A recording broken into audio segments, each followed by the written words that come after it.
தனிப்பெரும் கருணை பெரும் ஒரே மாதத்துக்கு முன்னாடி ஒன்றரை மாதத்துக்கு முன்னாடி அந்த யூடியூப்ல பார்த்துருக்கீங்க. ஒருத்தர் வந்து ஸ்கூல்ல போய் ஏதோ பேசிக்கிட்டாங்க. கவர்மெண்ட் என்ன பண்ணிருச்சுன்னா ஆன்மீக நிகழ்ச்சியெல்லாம் நடத்தக்கூடாதுன்னு தடை போட்டாங்க. இப்போ எனக்கு என்ன அடியனுக்கு என்ன சந்தேகம் வந்ததுன்னா, இந்த உள்ளொளி தியான பயிற்சி முகாம் நடத்தக்கூடாதுன்னு யாராவது தடை போட்டாலும் போடலாம்.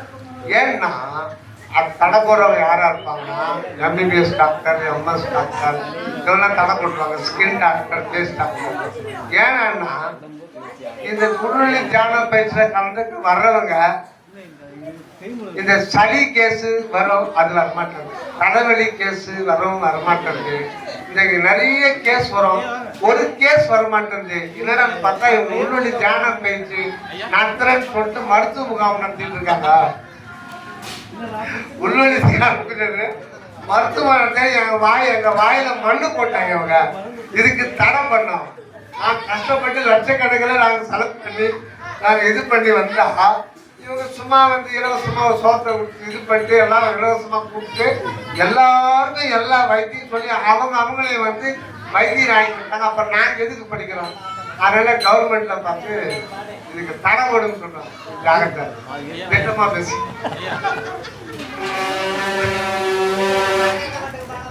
இடையில கொஞ்சம் சிரிச்சாங்க. நல்லா இடையில கொஞ்சம் சிரிச்சாங்க. அடுத்த நிகழ்ச்சி நல்லா இருக்கும். சரிங்க. அடுத்தது காலையில வந்து சப்தி சாதம் பாதியோட நிறுத்திட்டோம். நான் யார் அப்படின்ற சப்தி சாதம் நிறுத்திட்டோம். இதுல வந்து மலர் பெருமானுடைய ஒரு பாடல் வந்து ரொம்ப ஃபேமஸான பாடல். அது எல்லாருக்குமே தெரியும். வரலாறு அப்படின்னா தெரியும். ராமனை அடிக்கிறான்னு சில பேருக்கு தெரியாது.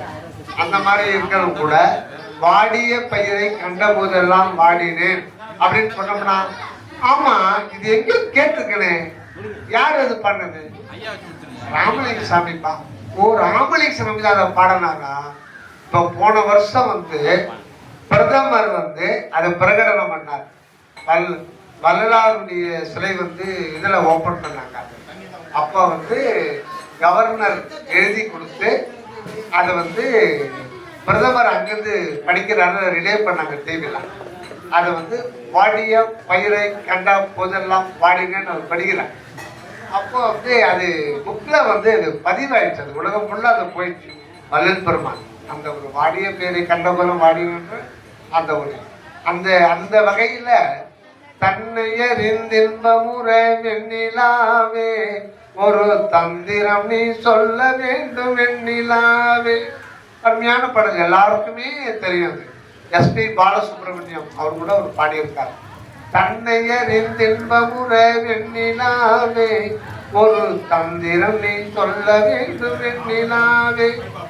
இது பாசிட்டிவான பாடல். இதுக்கு நெகட்டிவான பாடல் கொண்டு பாடுறார் வரலாறு.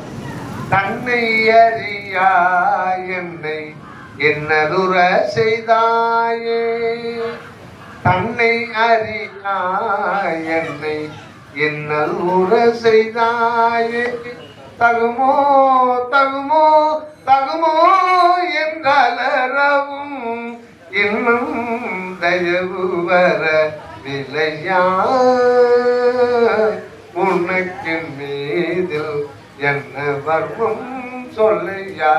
தன்னை அறிந்தால் இன்பம் உறலாம், தன்னை அறியாவிட்டால் இன்னல் உற நேரும். தன்னை அறிந்தால் இன்பம் உறலாம், தன்னை அறியாவிட்டால் இன்னல் உற நேரும். இன்னல்னா துன்பம், தொல்லை, நோய் நொடி, சகல துன்பங்களும். ஆக நாம் அனுபவிக்கிற இந்த வாழ்க்கையில் அனுபவிக்கிற அது நோயாகட்டும், சகல விதமான நோய்களுக்கும் காரணம் என்னன்னா, அதுக்கு என்ன காரணம், இன்னும் என்னென்ன பிரச்சனைகள் எந்தெந்த ரூபத்திலையும் நம்ம அனுபவிக்கிறோம். ஒவ்வொருத்தரும் ஒரு பிரச்சனை, துன்பம், கவலை, கடும் சோதனை, வேதனை, பயம், கவலை. கவலையா தனக்குவமை இல்லாதான் தான் சேர்ந்தார் கல்லால் மனக்கவலை மாற்றல். கவலையா அதுக்கு மருந்து இறைவனுடைய அரிசி. அவங்க மருந்து சொல்லல. என்னதான் நீ சாப்பிட்டாலும் மனக்கவலை கூட மருந்து இருக்கும். கவலை இல்லாம இருக்கணும், பயம் இல்லாம இருக்கணும், ரொம்ப படபடப்பா இருக்கணும், அது கூட மெடிசன் கொடுத்துடலாம். அதுக்கு மனநல நிபுணர்கிட்ட போட்டு அது கூட மன அமைதிக்கு மருந்து கொடுக்குறோம். கொஞ்சம் நாள் மன அமைதியா இருப்போம், அப்படியே தூங்க வச்சிருவோம், அப்படியே மறந்துட்டு இருப்போம். எல்லாத்துக்கும் மருந்து இருக்கு. ஆனா எல்லாம் தற்காலிகமான, நிரந்தரமா கவலையை போக்க முடியாது. தனக்கு உவமை இல்லாதனுடைய திருவடியை பற்றி கொண்டா மனக்கவலை போக்க முடியும். அப்புறம் அம்பலக்கரசே அருள் மருந்தே ஆனந்த தேனே அருள் விருந்தே. அம்பலத்துல இருக்கின்ற நடராஜ பேரரசர் நினைச்சாருன்னா எந்த வியாதி வராது. அவர் தான் எல்லா வியாதிகளுக்கும் அருள் மருந்தாக விளங்கிறார். உடனே நாமாவளியில அம்பலத்தரசே அருள் மருந்தே, மருந்தே என்றார். மருந்து, எல்லா பிணிக்கும் இதுவே மருந்து, எல்லா பிணிக்கும் இதுவே மருந்து. வல்லார் உன்னை பாட பாட வாய்மணங்குதே, வஞ்ச வினைகள் என விட்டோடி தலைவணங்குதே. இந்த முன் செய்த வினைகள் தான் நமக்கு வியாதியாகவும் இல்ல வேறு விதமான சோதனைகளாகவும் வேறு விதமான துன்பங்களாகவும் பயமாகவும் மனக்கவலையாகவும் வறுமையாகவும் அது ஒவ்வொருத்தருக்கும் ஒரு ஒரு ரூபத்துல வரும் அந்த வினை. அந்த வஞ்ச வினைகள் என்னை விட்டு ஓடி தலை வணங்குது. அப்ப நான் விட்டு போயிடுறேன். எப்போ? உன்னை பாட பாட இறைவா உன்னை நினைத்து துதிக்க துதிக்க இந்த வஞ்ச வினைகள்லாம் என்னை விட்டு பறந்து போகுது அப்படின்னு சொல்லிட்டு அந்த பார்த்த போதே பிணிகளை பொறுத்து மருந்து, எல்லா பிணிக்கும் இதுவே மருந்து. அத மருந்து பத்தி நிறைய சொல்லியிருக்காங்க. அதனாலதான் இறைவனுக்கு வைத்தீஸ்வரன் ஒரு பேர். திருவான்மையூர்ல இருக்கிற கோயிலுக்கு ஒரு மருந்தீஸ்வரன். வைத்தீஸ்வரன் கோயில் எல்லாருக்கும் தெரியும். மருந்தீஸ்வரர் பேர்ல நிறைய இருக்கு, வைத்தியம் நிறைய இருக்கு. எந்த மருந்துனாலும் தீர்க்க முடியலன்னா கடைசியில யாருன்னா கேட்டா நீங்க வைத்தீஸ்வரன் கோயிலுக்கு போய் பாருங்க, நீங்க வேண்டுங்க. கடைசியில அது சரண்டர் ஆகும். எந்த மருந்தும் நமக்கு கை கொடுக்கல, எந்த எல்லா மருத்துவரும் நமக்கு கட்டி வச்சுட்டாங்க அப்படின்னா இறைவன் தான் மருந்தா இருக்கான். அந்த உள்ளொளி தான் உண்மையான மருந்து. அந்த உள்ளொளி தான் உண்மையான மருந்து. அதை பற்றி கொண்டால் நமக்கு எந்த வியாதியும் வராது.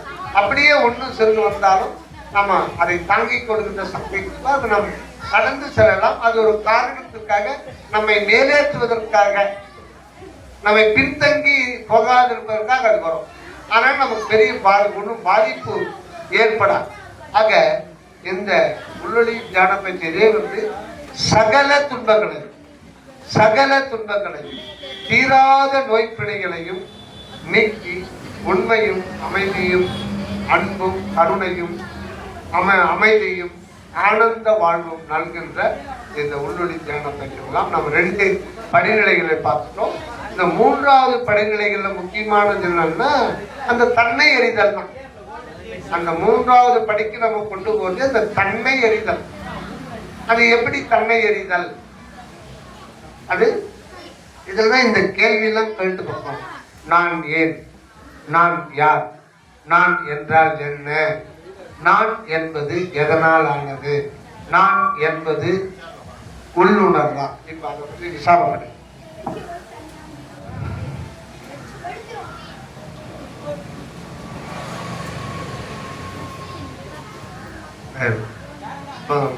விசாரத்தை நம்ம தொடரும். அதில் இருக்கிறது என் கோயிலின் பேர் நம்ம விட்டோம். இப்ப நம்ம விசாரம்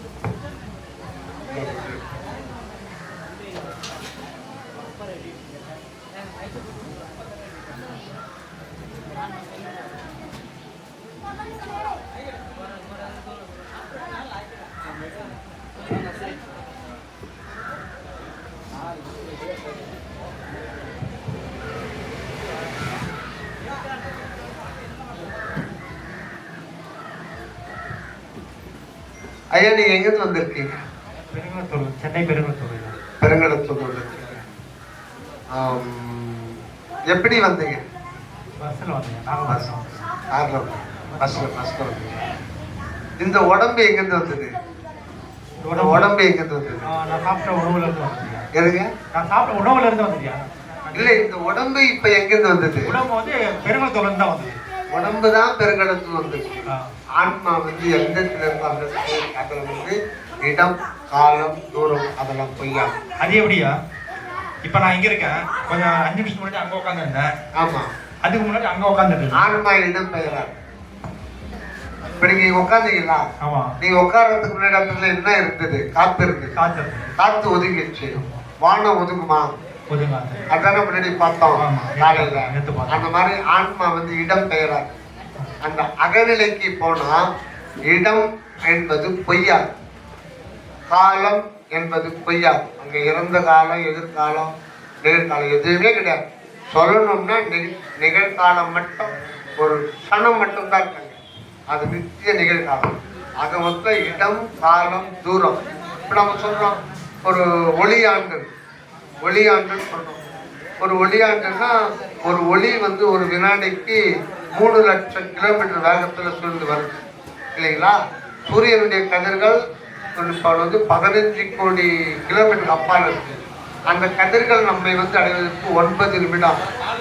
எப்படி ஒரு வினாடிக்கு 3 லட்சம் கிலோமீட்டர் வேகத்துல பயணித்தாலும் அது வந்து இங்கு சேர்றது வந்து 9 நிமிடமா.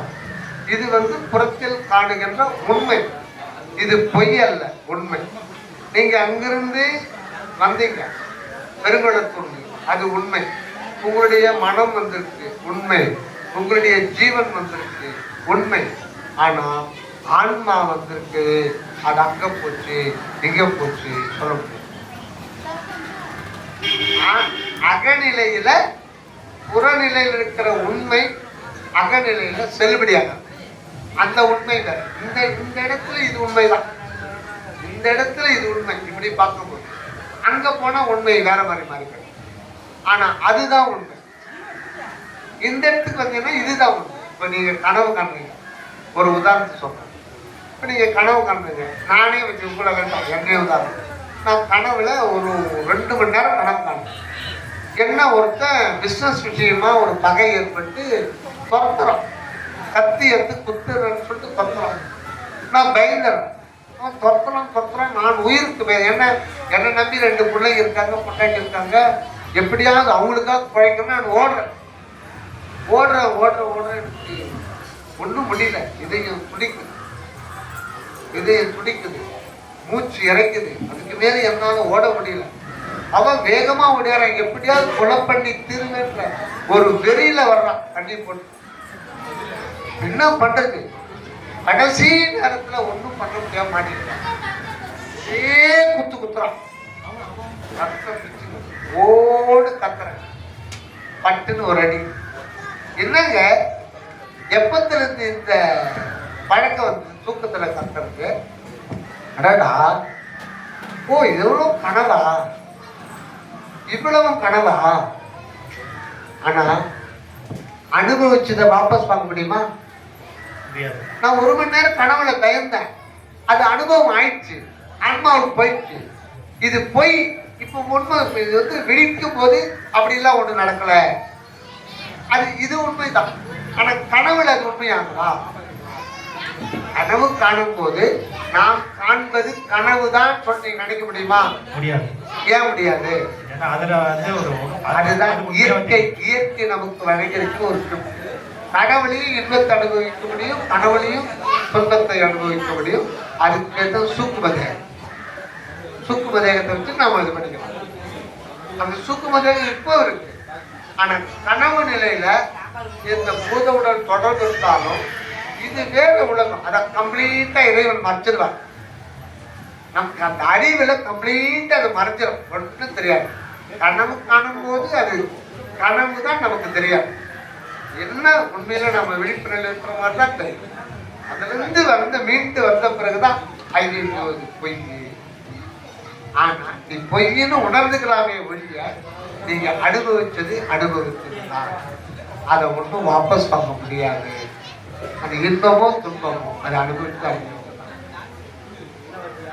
ஆக எதுக்கு சொல்றேன்னா, ஆன்மா அது எந்த இடத்துல அதே இடத்துல தான் இருக்கும். அது எங்கேயும் போகாது, எங்கேயும் வராது. ஏன்னா அதுக்கு இடமே கிடையாது. அக உலகத்துல இடம்னு ஒண்ணு கிடையாது. அது மட்டும்தான் நிறைவா இருக்கு. அங்க இடம், காலம், தூரம்னா இந்த நாணயத்துடைய மறுபக்கத்தை தான் இடம் காலம் தூரம் தவை.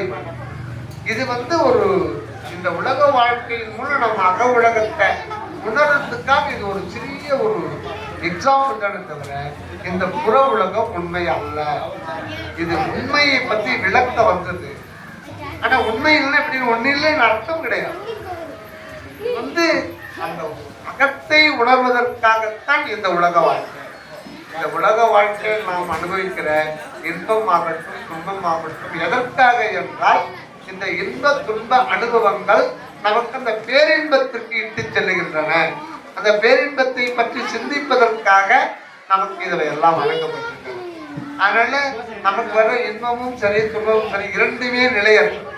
ஏன்னா அது பொய்யான அந்த ஒரு இதில் ஆக ஆன்மா அந்த ஆன்ம உலகத்துல ஆக ஆன்ம உலகத்திலே இடம் காலம் தூரம் எல்லாம் உண்டு. இன்னும் உள்ள போன அருள் உலகத்துல அங்க அந்த மெய்ப்பொருள் மட்டும்தான், ஒன்றே ஆன தன்மை மட்டும்தான்.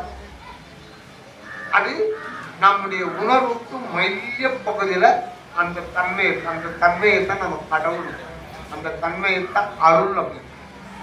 அது நம்ம ஒவ்வொருத்தரும் எறும்புக்குள்ள இருக்கு. ஆனா எறும்பு அறிய முடியாது. ஏன்னா அதுக்குரிய பக்குவ தேகம் வேணும். அந்த தேகம் வந்துன்னா அதை பற்றி அறியும். அது வரையில எறும்பு சுவை அறியலாம், வாசனை அறியலாம், தொட்டு அறியலாம், வேற எதுவும் அறியல. அது அதுக்கு பூர்த்தியா இதுதான் அனுபவம். அனுபவ ரீதியா படிப்படியா கீழ்நிலையிலிருந்து மேலே இருக்கு. அந்த ஆன்ம நிலையில் இடம் காலம் அங்கே கிடையாது. அது ஒரு நிறைவான இருப்பு, நிறைவான இருப்பு. இந்த இடம் தூரம் காலம் நம்ம சொல்ற பண்ணீங்களா? இது கண்ணில் இயற்கையிலேயே பிறவியிலேயே கண்ணில்லாத ஒரு குழந்தை பிறக்கும். அதுக்கு இடம் காலம் தூரம் தெரியுமா? அந்த குழந்தைக்கு எது இடம் காலம் நாட்களை லட்டு வச்சுன்னா சுவைக்கும், அது தெரியும். ஆனா அது கண்ணை திறந்து பார்த்தாதான் இடம் ஒன்று இருக்கு, தூரம் ஒன்று இருக்கு. இவங்க கிட்ட இருக்காங்க, அவங்க தூரத்துல இருக்காங்க, கண்ணை திறந்து பார்த்தாங்க. ஆக இடம் காலம் தூரம் இதெல்லாம் பொறி அறிவு சம்பந்தம். மன அறிவுக்கு இடம் காலம் தூரம் கம்மி பண்ணணும். இப்ப நீங்க ஒரு இதுல ஜெர்மன்ல ஒரு ஃப்ரெண்ட் இருக்காரு. எப்போ அவருக்கு கடுமையான ஒரு பிரச்சனை. நீங்க ஒரு ஆன்மீகத்தில் இருக்கீங்க. அவர் எந்த டாக்டராலும் காப்பாற்ற முடியாத ஒரு சூழ்நிலையில மரணப்படுக்கையில் இருக்காங்க. அவங்க மிஸ்ஸஸ் உங்களுக்கு சப்போர்ட் பண்றாங்க. ஆன்மீகம் இருக்காரு, கொஞ்சம் தியானம் பண்ணுங்க, கொஞ்சம் ப்ராயர் பண்ணுங்க அப்படின்னு சொல்றாங்க. நீங்க உண்மையான ப்ராயர் பண்ணீங்கன்னா அந்த ப்ராயர் பண்ண அந்த வினாடின்னு அது கூட கிடையாது. ஒரு வினாடி 5 அரை கணக்கு கணம் சொல்லுவாங்க. வினாடி நொடியெல்லாம் ஒரு 200 செகண்ட் கிடையாது. கணம் அல்லது க்ஷணம். ஒரு வினாடிக்கு 5 அரை கணக்கு. ஒரு வினாடி இந்த பெண்டுலம் கிடையாரம் பார்த்தீங்களா? பெண்டுலம் கிடையாரம் இப்படி வருது, அது ஒரு பீரியட். இப்படி போகுது, அது ஒரு பீரியட். இப்படி போயிட்டு ரிட்டர்ன் வரும்போது கண்டிப்பா நின்றுதான் வரணும், அது ஒரு பீரியட். இதே மாதிரி ரிட்டர்ன் வரும்போது நின்று ஒரு பீரியட். அப்போ இது ஒரு அரைக்கம். இப்படி போறது ஒரு கணம், அது இந்த பக்கம் போறது ஒரு கணம். இப்படி போயிட்டு இப்படி வந்தா ஒரு செகண்ட். இப்படி போறது ஒரு டியூரேஷன், இப்படி போறது ஒரு டியூரேஷன். இங்க நிக்கிறது கால். மொத்தம் எவ்வளவு வருதுன்னா 2.5 கணம். இப்படி போறது ஒரு கணம், இப்படி போறது ஒரு கணம். இந்த பக்கம் 4 கணம், இந்த பக்கம் 4 கணம். அப்ப 2.5 கணம். 2.5 கணம் ஈக்குவல் டு 5 அரைக்கணக்கு. அதுல அரைக்கணத்திலே நீங்கள் அவருக்கு அதை நினைச்சீங்கன்னா அங்க போய் அவருக்கு குணமை. நீங்க உள்ளபடி உருக்கத்தோட என்னுடைய உயிரை கஷ்டப்பட்டு இறைவன்கிட்ட விண்ணப்பம் பண்ணீங்கன்னா உங்க உள்ளத்தை அவர் செவிச்சார்க்கு அருள் புரியறதுன்னா இது அரைக்கணத்துக்குள்ள நடத்த முடிஞ்சது. இது இப்போ மனோசக்தி. அதுக்கு இடம் காலம் தோறும்லாம் கிடையாது. அதை விட கோடி கோடி பங்கு உயர்ந்தது ஆண்மணி. அதுதான் ஆண்மை நேய ஒருமைப்பாட்டு உரிமை. அந்த ஆண்மை நேய ஒருமைப்பாட்டு உரிமையில வள்ளலாறு இப்ப வந்து ஒரு 1,00,000 ஒளியாண்டு தொலைவில் ஒரு பூமி இருக்கு. அங்க ஒரு பாட்டி 10 நாள் பசியோட வாடி அது இறைவனை நினைச்சு வேண்டும் போது அது வரலாறு தான். உடனே வந்து அதுக்கு தேவையான உதவியை வரலாறு செய்யும். அது 1,00,000 10 லட்சம் கிலோமீட்டர் தாண்டி எங்க இருந்தாலும் அந்த கணத்துல உதவி செய்யணும்.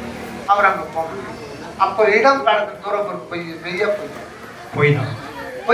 அது உள்ள பொய்யாயிடும். மேலும் அதுக்கு மேல அவங்க எல்லாமா இருப்பாங்க. அவங்களே அந்த வரலாறே எல்லாமா இருப்பாங்க. இதுதான் அந்த அக உலகத்தினுடைய தன்மை, அதனுடைய உண்மை. இப்ப நாம அந்த அக உலகத்தை பத்தி தெரிஞ்சுக்கிறது தான் நம்முடைய 3வது கட்ட தியானம். அது ஒரு பெரிய வெளி அர்த்த வெளி. நம்ம முயற்சி அதுக்குள்ள போட்டு நம்மளால அகற்று கிடையாது. இறைவன் உருகி அவனருதான் அவனுடைய அருள் இருந்தால் தான் நம் அனுமதி கூட அது வேர்த்து வைக்க முடியும். போய் நம்ம கதவை தட்டணும். அந்த அருள் போன்ற கதவை தட்டணும்.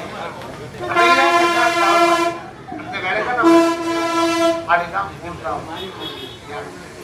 இந்த 3வது 2 பயிற்சி நம்ம முடிச்சுட்டோம். 3வது தியான பயிற்சியில 3வது ஸ்டெப்ல எந்த கற்பனையும் பண்ணக்கூடாது. அங்க கற்பனை பண்ணமா அதுவே நேர் தேர்வதற்கு தடையாக முடிச்சோம். இதுதான் நம்ம ஏற்கனவே நம்ம குழுவிட சொல்லிடுவோம். இப்ப 3வது கட்ட தியானத்துல எப்படி தியானம் பண்ணுறது? தியானம்னா என்ன வேணும்? Just you have to watch what is inside. உள்ள என்ன? கடவுள்ன்ற வார்த்தையை மறந்துடும். மனிதன்ற வார்த்தை தான் நாடுன்ற வார்த்தை. பொதுவா நீங்க அதை நோக்கணும். கருணை ததும்பி பொது நோக்கும் கண்ணில் கிடைத்த கண்ணே. கருணை ததும்பி பொது நோக்கும் கண்ணில் கிடைத்த கண்ணு. இதுக்கு ஒரு குரூப் இருக்கு. இது வரலாறு கண்ணுதான் சொன்னார். இந்த கண்ணு தான் கடவுள் ஒரு குரூப் இருக்கு உலகத்துல. ஓகேங்களா? அது யூடியூப்ல போடும்போது அவங்க சந்தைகள் இருக்கும். அது வேண்டாம். கருணை ததும்பி பொதுன்னா செப்பொது.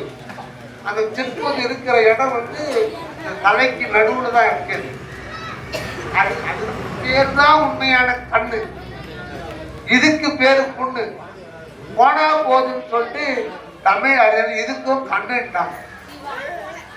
போனா போது இதுதான் இந்த புண்ணுத்தான் கண்ணுன்னு சொல்றாரு வரலாறு. எங்கெங்க கண்ணுன்னு சொன்னாரோ அதெல்லாம் தனியா கலெக்ட் பண்ணி அதை ஒரு புக்கா போட்டுருவாங்க. பாரு, கண்ணுக்குள்ள வச்சுதான் தியானம் பண்ணுவாங்க. பாப்பா தான் கடவுள். கண்ணுக்குள்ள பாப்பா இருக்குல்ல, இந்த பாப்பாக்குள்ளதான் உள்ள போகணும். இதுதான் கடவுள். இதுதான் வள்ளலார் சொல்லியிருக்காரு.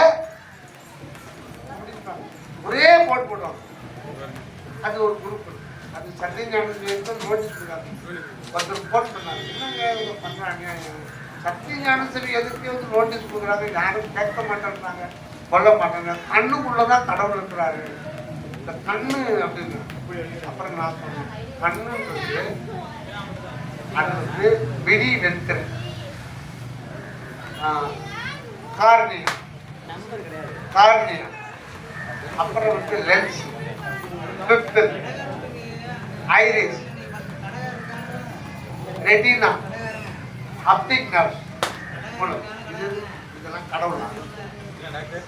இதெல்லாம் ஒரு மெஷின்ல இருக்கிற பார்ட்ஸ். இதுல எதை நீ கடவுள், எதை நீ தியானிக்க போற, எப்படி தியானிப்ப புரிய மாட்டேங்குது. எதை வச்சு சொல்றாங்க?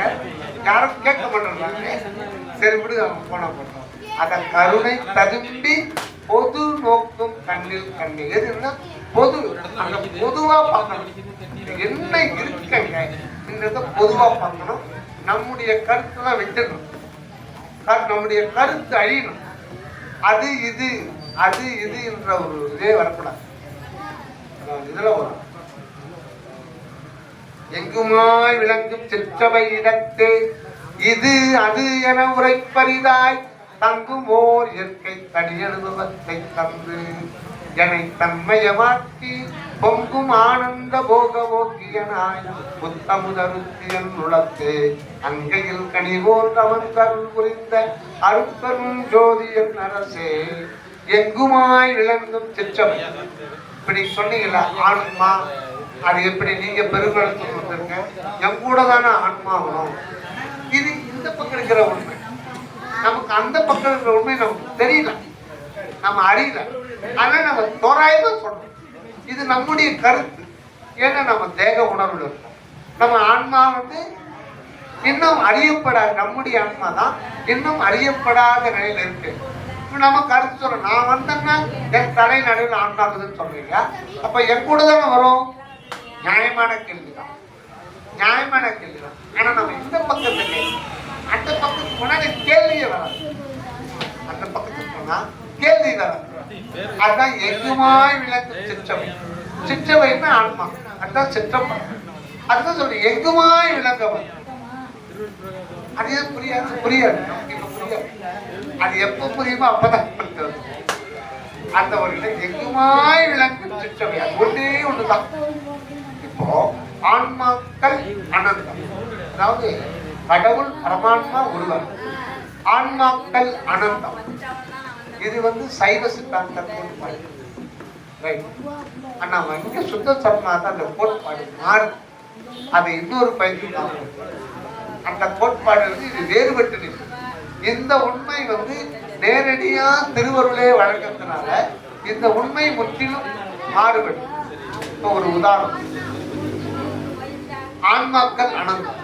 இது பரமாத்மா ஒன்று, பரமாத்மா சிருஷ்டித்த ஆன்மாக்கள் அனந்தம். ஒவ்வொரு ஆன்மாக்களையும் அந்த பரமாத்மா தனித்தனியா இருக்கார். இது இது இருக்கிற உண்மை.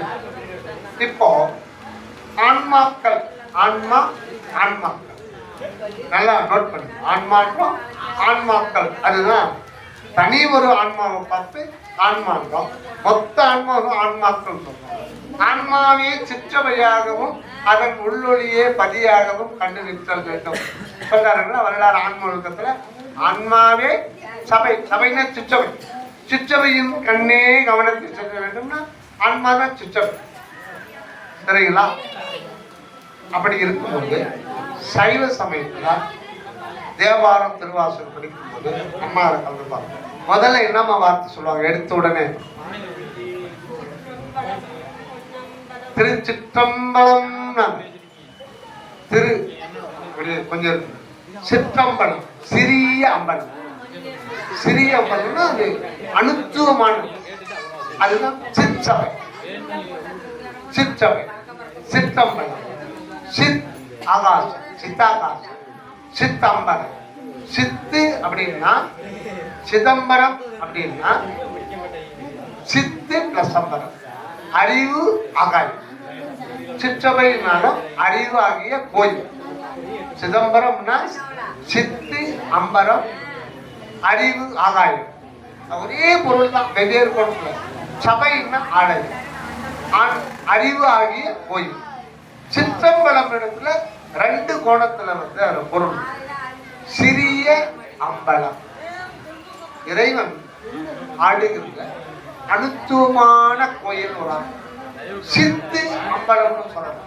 அறிவு என்கின்ற ஆக சிற்றம்பலம் அது 2-3 அர்த்தம் நடத்தினால அதை போட்டாங்க. சிதம்பரம் சொல்லலாம், சொல்லல சிற்றம்பலம். அதுல 2-3 அர்த்தம் வரும். சிற்றம்பலம், சிற்றவை எல்லாம் ஒண்ணுதான், அது ஆன்மா. இப்போ சிற்றம்பலங்கள் அப்படித்தானே சொல்லணும், ஆன்மாக்கள் அப்படின்னு சொல்லணும். சிற்றம்பலங்கள் சொல்ல முடியுமா? சிற்றவைகள் அப்படின்னு சொல்ல முடியுமா? சொல்லுங்க. ஆன்மா, ஆன்மாக்கள் அப்படின்னு சொல்லுவோம். ஆன்மாதான் சிற்றவை, ஆன்மாதான் சிற்றம்பலம். சிற்றம்பலங்கள் சொல்ல முடியாது. சிற்றவைகள் சொல்லக்கூடாது. ஏன்னா ஒரு சிற்றவை தான், அவருக்கு ஒரே கோயில் தான், ஒரே ஒரு கோயில் தான். அந்த கோயில் தான் ஆன்மா. ஆனா ஆன்மாக்கள் ஆனந்தவன் நீங்க வேற எப்ப வேற இருக்கமே, பல அனுபவங்கள். உங்களுக்கு வேற அனுபவம், எனக்கு வேற அனுபவம். ஆனா இந்த அனுபவங்கள்லாம் எப்படி காலையில பார்த்த மாதிரி இந்த காயனுக்கு இந்த பக்கம் ஜீவன், இந்த ஜீவன் தேகத்துடவும் மனத்துடவும் தொடர்பு கொண்டுதான் உலக அனுபவங்களை இது கிரகிக்கும். இங்கு கிரகிக்கப்படுகிற இன்ப துன்ப அனுபவங்கள் எல்லாம் ஆன்மா தான் அனுபவிக்கும். ஆனா ஆன்மா ஆனது சட்ட நிலையில் தான் இருக்கு, இன்னும் வெளிப்படையில். அதனால அது எழுப்பதற்காக இந்த ஆன்மாவிலிருந்தே உயிர் சக்தியை வெளிப்பட்டு உயிர் உணர்வை இந்த பக்கம் வெளிப்பட்டு உலக இன்ப துன்ப அனுபவங்களை நுகரச்சுகிறார். ஆக இந்த ஆன்மா அந்த இன்ப துன்பத்தை இங்கே வச்சுதான் அனுபவிக்கணும். சொல்லுமா இவ்வளவு பேசுறியா, இப்ப என்ன வாயிலாம் நீளமா போகுது, நீ வா நான் அங்க வச்சு பார்ப்பேன். இப்ப இந்த ஆன்மா இந்த இன்ப துன்ப அனுபவத்துல இங்க வச்சுதான் பார்க்கணும். இந்த இன்ப துன்ப அனுபவங்கள் இங்கு போவதற்கு அனுமதி இல்லை. ஏனென்றால் இங்கு சச்சிதானந்தம் மட்டுமே அனுமதி. இந்த கோட்டைக்குள்ள சச்சிதானந்தம் மட்டுமே அனுமதி. அது மட்டும்தான் அருள் இன்பம் மட்டும்தான். அதனால இதெல்லாம் முடிச்சுட்டு சி இதெல்லாம் போய் அப்படின்னு சொல்லிட்டு எப்ப வெளிப்படைந்து இந்த பக்கத்தை பார்க்கணும், அப்போ சச்சிதானந்தம், அப்பதான் சச்சிதானந்தம். அப்ப இது இருக்கும். ஆனா இது ஒண்ணும் பாதிக்க, அது ஒண்ணு கரும்பு சக்கை, அது ஒண்ணு இல்லை, அது பொய். எல்லா இன்பமும் மாயா அனுபவம், அது உண்மை இல்லைன்றது இந்த இடத்துக்கு வந்து கனவு காணும் போது அது உண்மையாக தெரியும். விழிப்பு நிலைக்கு வந்த போதுதான் அது வந்து பொய்யானது. அதே மாதிரி நம்ம உலக வாழ்க்கை அனுபவிக்கிற இன்ப துன்பங்கள் எல்லாம் உண்மையா தான் தெரியும். இன்னமா நம்ம மாம்பழம் சாப்பிட்டா சுகமா தான் இருக்கும். அவங்க ஊர்ல போய் மசாலா தோசை சாப்பிட்டா சூப்பரா இருக்கும் கடையில, அது நல்லா தான் இருக்கும் அந்த நேரத்தில்.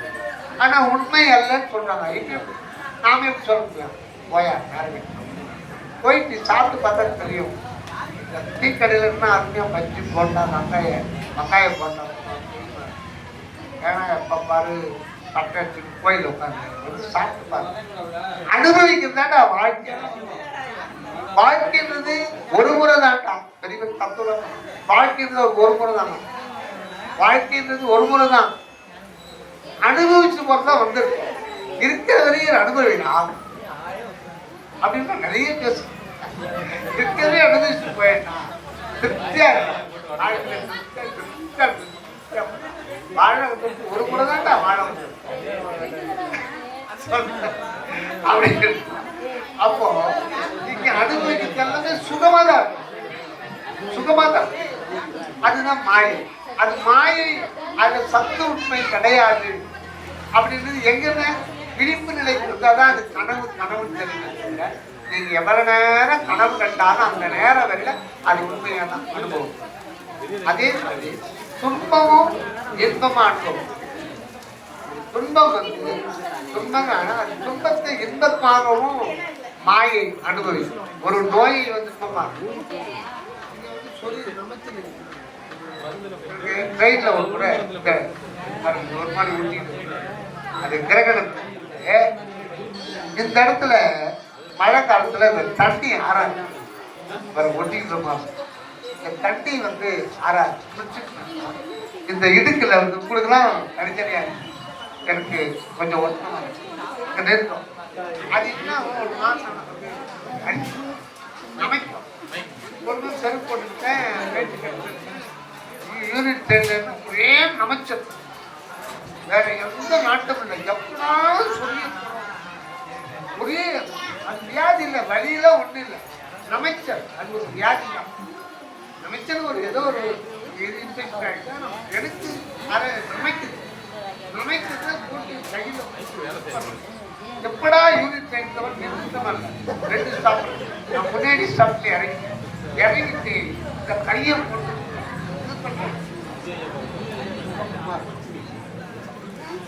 இருக்கா சுகமா வியாதி தானே அமைச்சல் தானே ஏன் உங்களுக்கு சுகமா அனுபவம் மாடு ஏற்மாடு கரண்ட் மாடு பண்ணிக்கிட்டே இருப்பான் கரண்ட அதை ஓட்டுல இந்த பையன் பூச்சி எடுத்துன்னு அவங்க தைப்பான் சொரிமா ஆனா மாடு தைக்கிற பாவம் தைட்டா இதை அடிப்பு அது அது மாடு போட்டாங்க அதை நம்பிச்சிருக்கேன் போட்டுங்க எதெல்லாம் கரண்ட் இல்லைன்னா ஒரு மரத்துல பாட்டு ஆடு பாருங்க கழுத்துல கழுத்தை வச்சுட்டு அப்படி தெரிஞ்சு அது ஒரு சுகானுபவம் ஏற்படும் அது ஒரு வியாதி தான் அது ஒரு சுகானுபவம் ஏற்படும் குரங்குக்கு சிறகு வந்தா தப்பாதான் குரங்குக்கு சிறகு வந்தா காலி சின்ன புண்ணு வந்துருச்சாங்க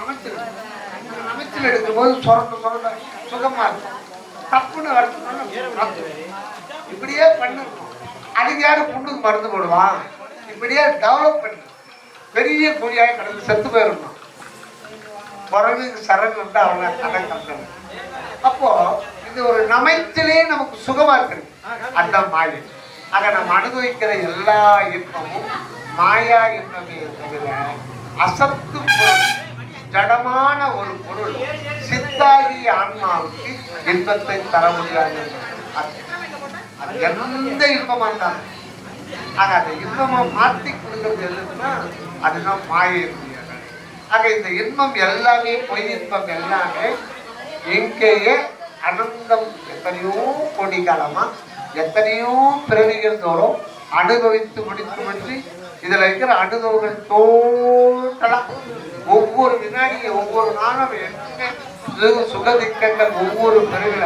அனுபவிக்கும் அத்தனையும் அதிசுகமா இந்த பைல ஆன்மார் போய் ஃபைல் வச்சு இந்த ஃபைல் வந்து அப்படியே போகும் குறிப்பிட்ட அளவு ஆன பிறகு அங்க மெடிக்கல் நேரம் அப்பதான் ஆத்மா அப்பதான் வந்து தியானம் என்ன பண்ணுவாரு அவர் அந்த ஒரு பிறகுட்டாருன்னா அவங்க ஏன் ஜாலம் கூட பழக பழங்கெல்லாம் பார்த்தீங்கன்னா 2 வயசு தாத்தா அந்த கொட்டை கட்டி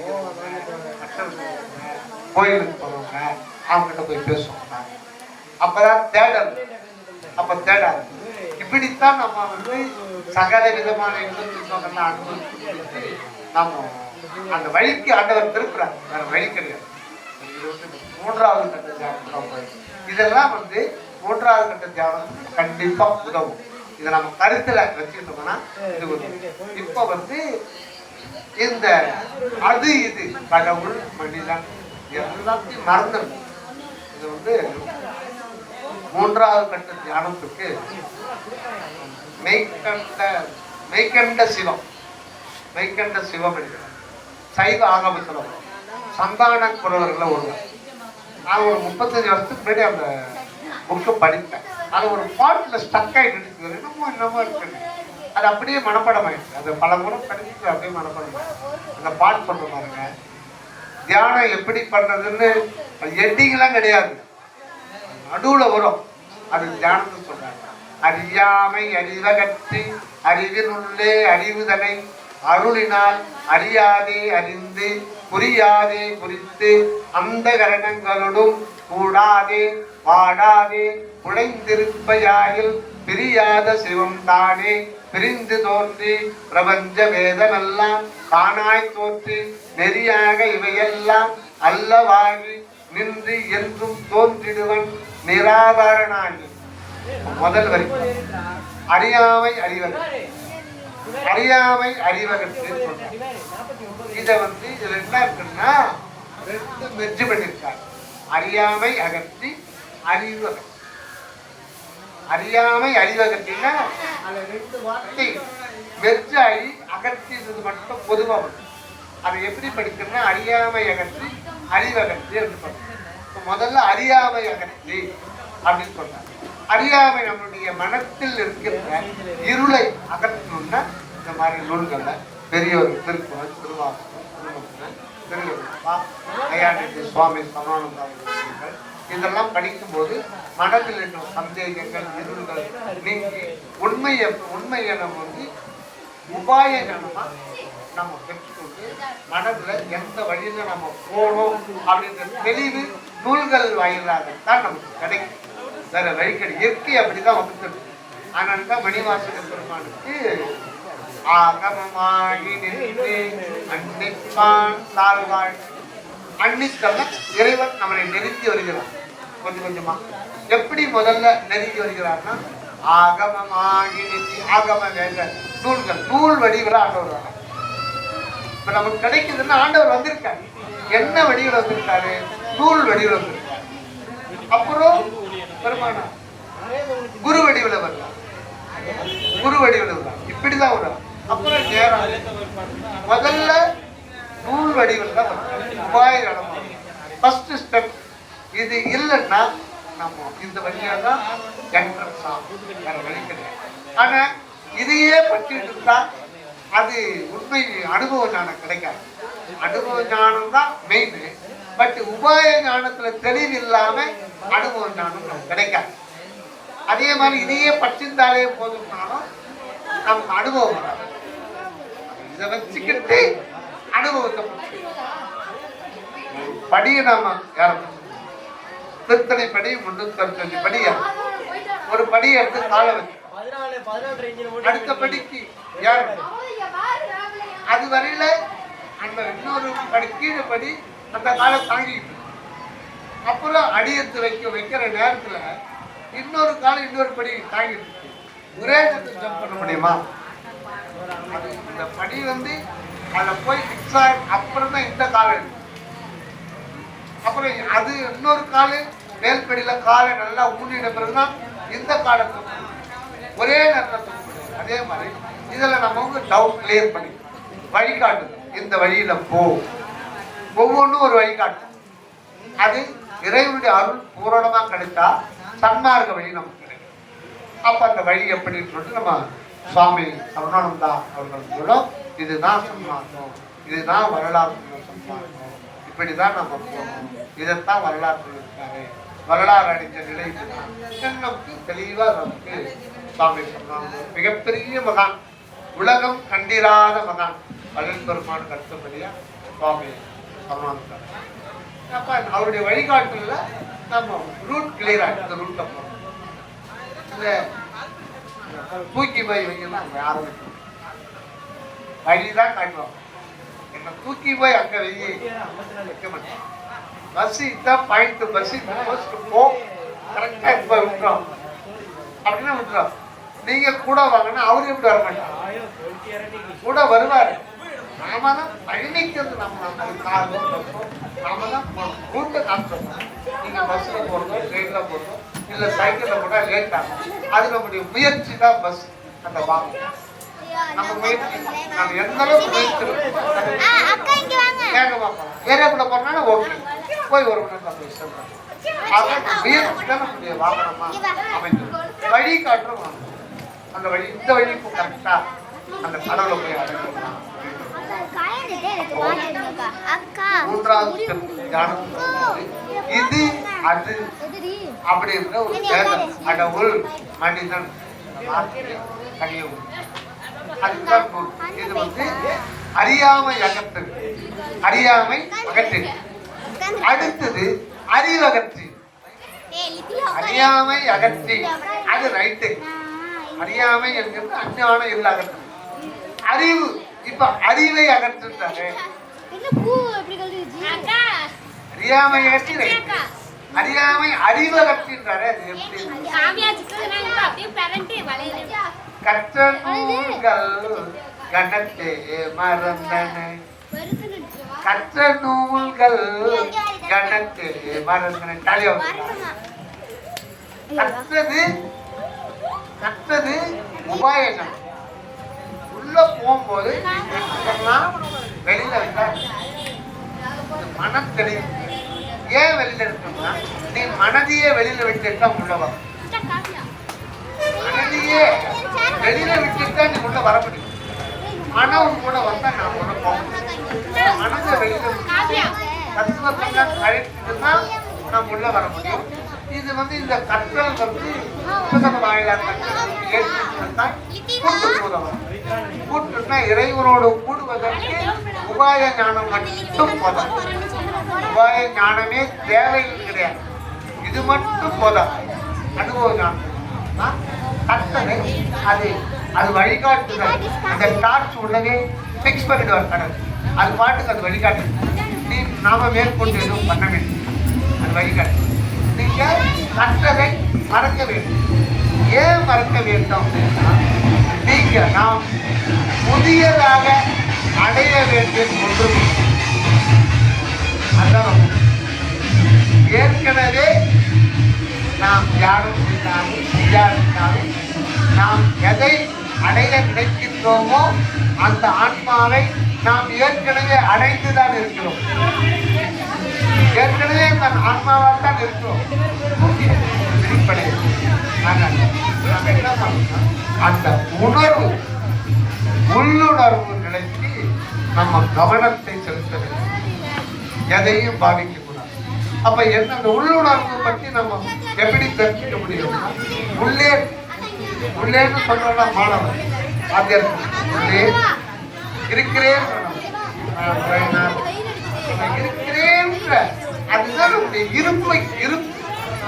நம்முடைய இருப்பு அனுபவமானது. நம்ம மாத்திக்கணும். ஓரணு காண்குவர் தயவு கண்ணினர் சேரார் பூதம் காட்டணும். அணுவா மாறணும். கண்ணால பார்க்க முடியாத அணுத்துவ நிலைக்கு போக போக போகத்தான் அந்த அணுநிலையில தான் ஆண்டவர்.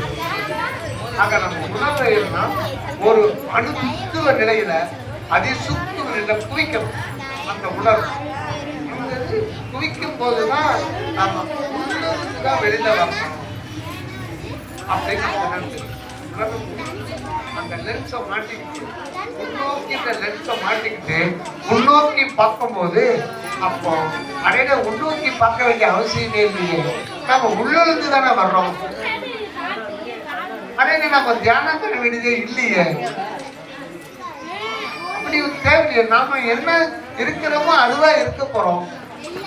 அப்ப சில உண்மைகள் நமக்கு ஆண்டவருக்கு அனுபவமா உணர்த்தும்.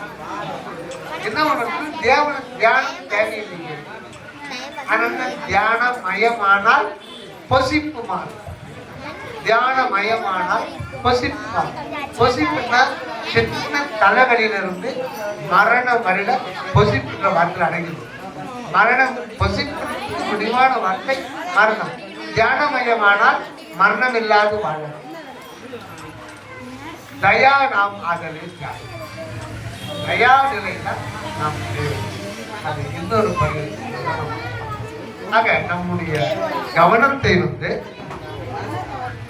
நம்ம உள்ளதான் இருக்கோம். அறிவகத்தை நம்ம படிச்சது கற்றது எல்லாத்தையும் மறந்துடும். பார்க்கறது விசாரம் பண்ணது டோட்டலா அனைத்து நீங்க தியானம் 3வது கட்ட தியானம் மறந்து அனைத்தையும் மறந்துடும். Just you have to watch what is inside, what is going on, what is there. மெய்ப்பொருள் ஒன்றுதான், அதை தவிர வேறு எதுவுமே. அதுதான் நான் என்ற வண்ணத்தில் விளக்குகிறது. அதுதான் இங்கு நான் என்ற வண்ணத்தில். இந்த ஒரு பாடல் படிக்கிறேன். அந்த பாடல்ல எல்லாமே அடைக்கிறது. அந்த பாடல் இருக்கு. இந்த புத்தகம் எல்லாரும் நான் வாங்கிக்கிறேன். 128வது பக்கம்.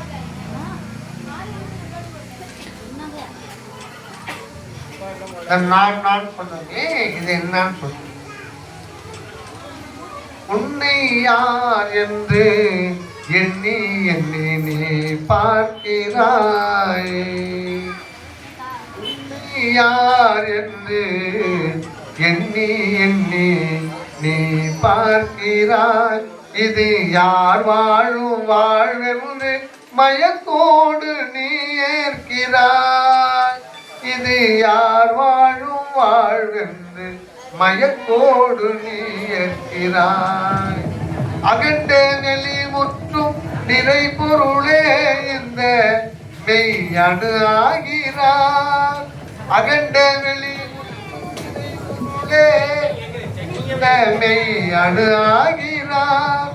நான் என்று கொல்லக்கு முழு உரிமை எனக்கே ஆம் என்கிறார். நான் என்று கொல்லக்கு முழு உரிமை எனக்கே ஆம் என்கிறார். உன்னுடலாவி பொருள் எல்லாம் தானே எடுக்க காத்திருக்கின்றார். உன்னுடலாவி பொருள் எல்லாம் தானே எடுக்க காத்திருக்கின்றார். இவன் என்று தனி ஒன்றில்லை, இவன் என்று தனி ஒன்றில்லை, யாவும் தானே ஒன்றென்கிறார். மாயா இன்ப துன்ப பிறப்பிறப்பு பொய் வாழ்வு விடு என்கிறார். மாயா இன்ப துன்ப பிறப்பிறப்பு பொய் வாழ்வு மாற்றென்கிறார். அகமிருந்து நித்திய அருள் வாழ்வு உடனேற்க அவசரமாய் அவர் அழைக்கிறார். சச்சிதானந்த அனுபவ வாழ்வேற்க தான் கொண்ட திருக்கோலம் நீ என்கிறார். இந்த பாட்டுல இந்த வாசகம் தான் ரொம்ப முக்கியமானது. 128வது பக்கத்துல இருக்குங்க. அடிக்கடிக்க படிச்சு பாருங்க. அதுக்கு அர்த்தம் அந்த புத்தகத்திலே இருக்கு. சரி, இது என்ன சொல்றாருன்னா, சச்சிதானந்த அனுபவ வாழ்வேற்க தான் கொண்ட திருக்கோலம் நீ என்கிறார். நான் ஒரு நீயாக வேடம் கொண்டிருக்கிறேன். நான் நீயாக நடித்துக் கொண்டிருக்கிறேன். அது நித்திய நடிப்பு. இந்த நடிப்புலாம் நடிகர்கள், சினிமாவில் நடிக்கிற நடிகர்லாம் இன்னைக்கு வருவாங்க, ஒரு நாளைக்கு இறந்து போயிடுவாங்க. அந்த படம் ஃபெயிலியர் ஆகும், ஒரு நாளைக்கு இல்லாம போகும். 365 நாள் உலகத்தை ஓடாது. இங்க நித்திய நடிகர் நடராஜன், அவருடைய நித்திய நடிப்பு தான் கொண்ட திருக்கோலம் நீ நீ அல்ல, ஆனந்த அனுபவ வாழ்வேற்க தான் கொண்ட திருக்கோலம் நீ என்கிறார். தான் கொண்ட திருக்கோலம் நீ என்கிறார். சாகாத வரமருள் சத்திய சன்மார்க்கம் இன்று தயவு செய்கிறார். சாகாத வரமருள் சத்திய சன்மார்க்கம் என்று தயவு செய்கிறார். உன்னை யார் என்று எண்ணி எண்ணி நீ பார்க்கிறாய். இது யார் வாழும் வாழ்வென்று மயக்கோடு நீ ஏற்கிறாய். ஆக நான் இல்லை, நான் இல்லை,